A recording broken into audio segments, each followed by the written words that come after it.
கரூர்ல உயிரிழந்தவர்களுடைய குடும்பத்தை அழைத்து வந்து நேர்ல ஆறுதல் சொல்லியிருக்காரு.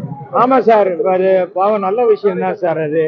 ஏன்னா அந்த பிணங்களையே எடுத்துட்டு வாங்க இங்க, நான் வந்து மலர் தூவி அஞ்சலி பண்றேன்னு சொல்லல இல்லையா அவரு. அதுக்கு நீங்க அவருடைய மன தைரியத்தை நீங்க பாராட்டணும்.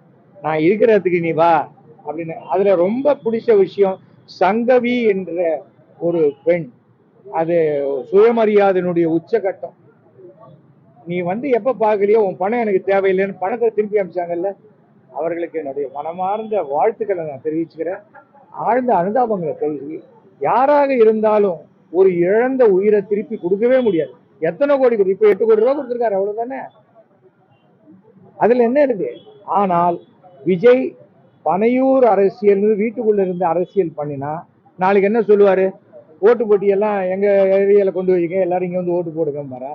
இல்ல நாளைக்கு ஒருவேளை அவர் எம்எல்ஏ ஆயிட்டாருன்னு வச்சுக்கோங்க, இல்ல எல்லாரும் பனையூர்ல வந்து பாருங்க, அசம்பிளி பனையூர்ல நடக்கட்டும், நான் அசம்பிளிக்கு வரமாட்டேன், செக்ரட்டேரியட் வரமாட்டேன் பாரு.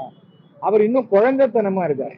சினிமா நடிகர்கிற மேக்கப்பை கலைக்காமல் இன்றைக்கு இருந்து கொண்டிருக்கும் ஒரு நடிகர் தான் விஜய். அவரால் எந்த கூட்டணியும் ஏத்துக்க முடியாது. ஏனென்றால் யாரையும் அவருக்கு சமமாக நடத்தக்கூடிய மனப்பக்குவம் அவருக்கு கிடையாது. ஒரு 2-3 பேர் வந்தாலும் என்ன கூட்டமா வரீங்க அப்படின்னு கேட்கக்கூடிய மனோபாவம் உடையவர். ஆனா அவர் போகும்போது மாத்திரம் கூட்டம் கூட்டம், அவர் போனா கூட்டம் வந்துரும்ன்றாங்களே. ஏன் இப்ப பனையூர்ல கூட்டம் வரல? இப்ப கூட்டம் வந்திருக்கும்ல, குறைஞ்சபட்சம் அந்த கரூர்ல 27,000 பேர் என்னக்காக பார்க்க வந்துட்டாங்க, கூட்டம் வந்துருச்சுன்னு சொன்னார் இல்லையா. இப்ப ஏன் பனையூர்ல 10,000 பேர் கூட வரல? அந்த ஒரு அஜித் குமார்னு ஒருத்தருக்கு மரணத்துக்காக அவர் போய் ஆறுதல் சொன்ன போனார், ஏன் அப்ப கூட்டம் வரல? அனிதாங்கிற பெண் தற்கொலை செய்து கொண்டு அவங்க வீட்டுக்கு போனாரு, ஏன் அப்ப கூட்டம் வரல? விஜய் விருப்பப்பட்டா கூட்டம் வரும். அது காசு கொடுத்து அழைத்து வரப்பட்ட கூட்டம். அந்த கூட்டத்தை விஜய் வந்து என்ன ஆயிடுச்சு, உதயநிதி ஸ்டாலினை தன்னுடைய மிகப்பெரிய எதிரியாக அவர் பார்க்கிறார்.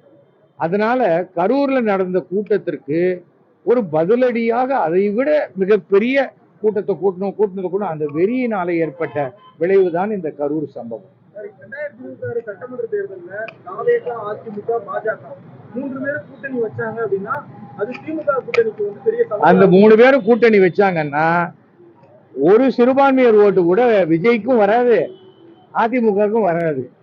3 பேரும் ஒன்று சேர்ந்து டெபாசிட் எடுக்கக்கூடிய ஒரு வாய்ப்பு கூட வருமே தவிர, இது இப்ப இருக்கிற கூட்டணி இப்படியே தொடர்ந்ததுன்னா மீண்டும் 2026ல 7வது முறையாக திமுக ஆட்சி அமைத்து ஸ்டாலின் அவர்கள் முதல்வராக வருவார்.